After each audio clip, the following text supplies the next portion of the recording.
Good evening. Welcome to Fine Print. I'm Molly Gambhir. The 45th President of the United States, Donald Trump, stands impeached. He is now only the third American president ever to be impeached. Let's summarize for you first what happened over the last few hours. The Democrat-controlled House impeached Donald Trump on 2 articles of abusing powers and obstructing the Congress. The voting took place along party lines. All Republicans opposed the impeachment. However, 2 Democrats voted in favor of Donald Trump on Article 1, while 3 opposed the second article. Interestingly, Democrat presidential candidate Tulsi Gabbard refrained from voting on the impeachment. She simply voted present. The U.S. House Speaker Nancy Pelosi called it a sad day for the U.S., but added that the decision was fair. We have done what we have set out to do. The House has acted on a very sad day to protect and defend the Constitution of the United States, to do so in a manner that was fair, even though the other side was mischaracterizing it. Nonetheless, it was fair and appropriate and urgent. It's up to the senators to make their own decision, working together, hopefully in recognition of their witnesses that the president withheld from us, their documents that the president withheld from us, and we would hope that that information would be available in a trial to go to the next step, because that's another level in terms of conviction in terms of this. But right now, the president is impeached. What happens next? The president will now go on trial in the Republican majority Senate. And the Senate is unlikely to find him guilty. A 2/3 majority is required to remove a president. The articles are like an indictment. They're just a charge. Those charges are then tried in the Senate, presided over as judge by Chief Justice John Roberts, and all 100 senators sitting as jurors, and it takes a 2/3 vote, 67 senators, to convict and remove the president. Chief Justice Roberts could exercise a great deal of power. He could issue subpoenas. He can make rulings. And his senators, so Republicans would have to hold their lines pretty strongly. Meanwhile, the White House has called the impeachment one of the most shameful political episodes in the history of the United States, saying that the White House remains confident that the Senate will exonerate Donald Trump. Remember, the US president has been accused of withholding aid to Ukraine till the country investigated Donald Trump's political rival and 2020 Democrat presidential candidate Joe Biden. The former U.S. Vice President's son, Hunter Biden, had served on the board of a firm in Ukraine.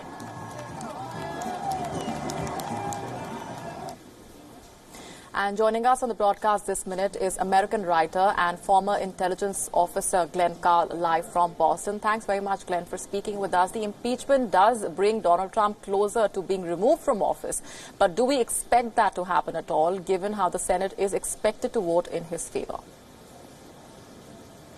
Well, none of us have a crystal ball, but I think things are pretty clear on this case, and in line with how you framed the issue. It seems extremely unlikely that Trump will be removed, given the position of the uniformity of the Republican Party. And since it takes 2/3 of the Senate, I wouldn't place a bet on that. All right, stay with me, Glenn. Let's also take a closer look at how the man in question has reacted over the last few hours. Now, before the House vote, the president had called it a coup. He'd shot off a letter to the U.S. House Speaker. And he was speaking at a rally in Michigan when the news came in of his impeachment. Referring to the voters of America, Donald Trump tweeted a picture of him saying, quote, "They are not after me, they are after you," unquote. He's clearly put the Americans at the center of that debate. Remember, the Republicans have maintained that the Democrats want to undo the outcome of the 2016 elections through the impeachment. Trump, who has denied any wrongdoing, was speaking to his supporters and mocked the proceedings once the news came in, saying that the impeachment was illegal and unconstitutional. Oh, I think we have a vote coming in. So we got every single Republican voted for us? Whoa. Whoa. Wow. Wow. Almost 200. So we had 198, 229, 198. We didn't lose one Republican vote. And 3 Democrats voted for us. With today's illegal, unconstitutional, and partisan impeachment, the do-nothing Democrats, and they are do-nothing. All they want to do is focus on this. What they could be doing are declaring their deep hatred and disdain for the American voter. This lawless partisan impeachment is a political suicide march for the Democrat Party. Have you seen my polls in the last 4 weeks?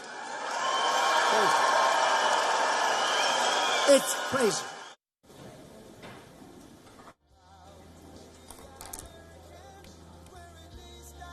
And in the latest, the Senate Majority Leader Mitch McConnell speaking on the Senate floor one day after the president was impeached.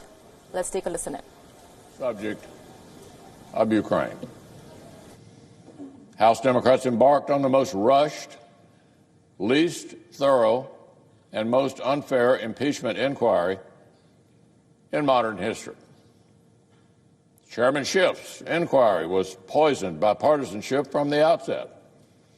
Its procedures and parameters were unfair in unprecedented ways. Democrats tried to make Chairman Schiff into a de facto special prosecutor, notwithstanding the fact that he is a partisan member of Congress who'd already engaged in strange and biased behavior. He scrapped precedent to cut the Republican minority out of the process. He denied President Trump the same sorts of procedural rights that houses of both parties had provided to past presidents of both parties. President Trump's counsel could not participate in Chairman Schiff's hearings, present evidence, or cross-examine witnesses. The House Judiciary Committee's crack at this was even more ahistorical. It was like the Speaker called up Chairman Nadler and ordered one impeachment. Rush delivery, please. The committee found no facts on its own, did nothing to verify the Schiff report. Their only witnesses were liberal law professors and congressional staffers. So, Mr. President, there's a reason the impeachment inquiry that led to President Nixon's resignation required about 14 months of hearings, 14 months, in addition to a special prosecutor's investigation. With President Clinton, the independent counsel's inquiry had been underway literally for years before the House Judiciary Committee actually dug in.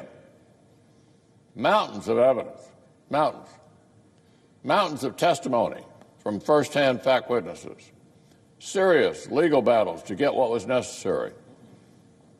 This time around, House Democrats skipped all of that, spent just 12 weeks. 12 weeks. More than a year of hearings for Nixon, multiple years of investigation for Clinton, and they've impeached President Trump in 12 weeks. 12 weeks. So let's talk about what the House actually produced in those 12 weeks. House Democrats' rushed and rigged inquiry yielded 2 articles, 2 of impeachment. They are fundamentally unlike any articles that any prior House of Representatives has ever passed. The first article concerns the core events which House Democrats claim are impeachable.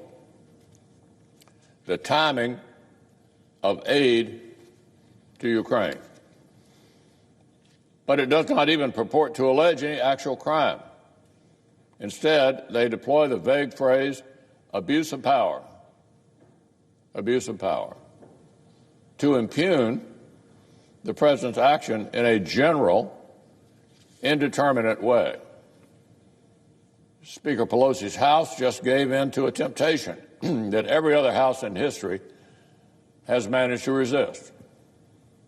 Let me say that again.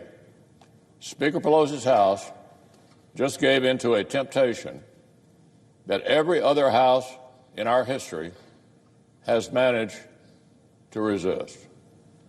They impeach a president whom they do not even allege has committed an actual crime known to our laws. They've impeached simply because they disagree with a presidential act and question the motive behind it. So let's look at history. Andrew Johnson impeachment involved around a clear violation of a criminal statute, albeit an unconstitutional statute. Nixon had obstruction of justice, a felony under our laws. Clinton had perjury, also a felony. Now, the Constitution does not say the House can impeach only those presidents who violate a law, but history matters. History matters, and precedent matters. And there were important reasons why every previous House of Representatives in American history restrained itself from crossing this Rubicon. The framers of our Constitution very specifically discussed this issue, whether the House should be able to impeach presidents just for, quote, maladministration. Just for maladministration.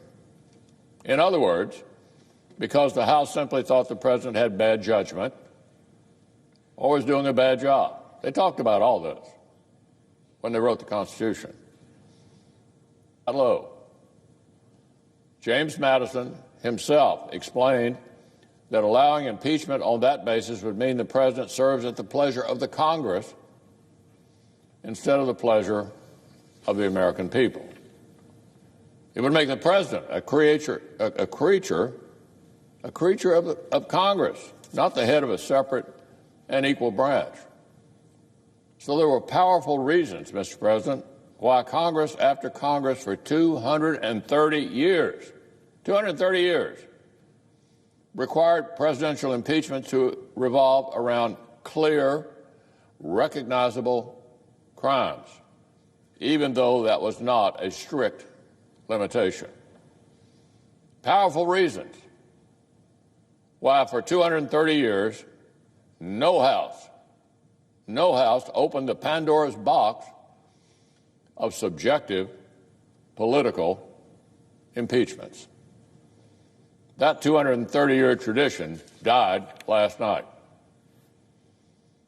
Now, Mr. President, House Democrats have tried to say they had to impeach President Trump on this historically thin and subjective basis because the White House challenged their request for more witnesses. And that brings us to the second article of impeachment. The House titled this one, Obstruction of Congress. What it really does is impeach the president for asserting presidential privilege. The concept of executive privilege is another 2-century-old constitutional tradition. Presidents, starting with George Washington, have invoked it. Federal courts have repeatedly affirmed it is a legitimate constitutional power. House Democrats requested extraordinary amounts of sensitive information from President Trump's White House, exactly the kinds of things over which presidents of both parties have asserted privilege in the past. Predictably and appropriately, President Trump did not simply roll over. He defended the constitutional authority of his office. No surprise there. It's not a constitutional crisis for a House to want more information than a president wants to give up. That's not a constitutional crisis. It's a routine occurrence. The separation of powers is messy by design. Here's what should have happened. Here's what should have happened. Either the President of Congress negotiate a settlement, or the third branch of government, the judiciary, addresses the dispute between the other two. The Nixon impeachment featured disagreements over presidential privilege. So they went to court. The Clinton impeachment featured disagreements over presidential privilege. So they went to the courts. This takes time. It's inconvenient. That's actually the point. Due process is not meant to maximize the convenience of the prosecutor. It's meant to protect the accused. But this time was different. Remember, 14 months of hearings for Richard Nixon, years of investigation for Bill Clinton, 12 weeks for Donald Trump. Democrats didn't have to rush this, but they chose to stick to their political timetable at the expense of pursuing more evidence through proper legal channels. Nobody made Chairman Schiff do this. He chose to. The Tuesday before last on live television, Adam Schiff explained to the entire country that if House Democrats had let the justice system follow its normal course, they might not have gotten to impeach the president in time for the election. My goodness. In Nixon, the courts were allowed to do their work. That's a Senate. Glenn, if I can get you in on this, he's called it the most unfair impeachment ever, given that there have only been 3 so far, and he's, of course, echoing what the American president has said already. Trump has termed it presidential harassment, and he's also said that they are after the Americans and not after Trump, saying that the actual target is the people of the country.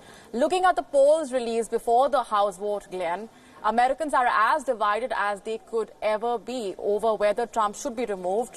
Somewhere between 50-50 mark is where the figures stand. So the president is clearly capitalizing on that sentiment, isn't he?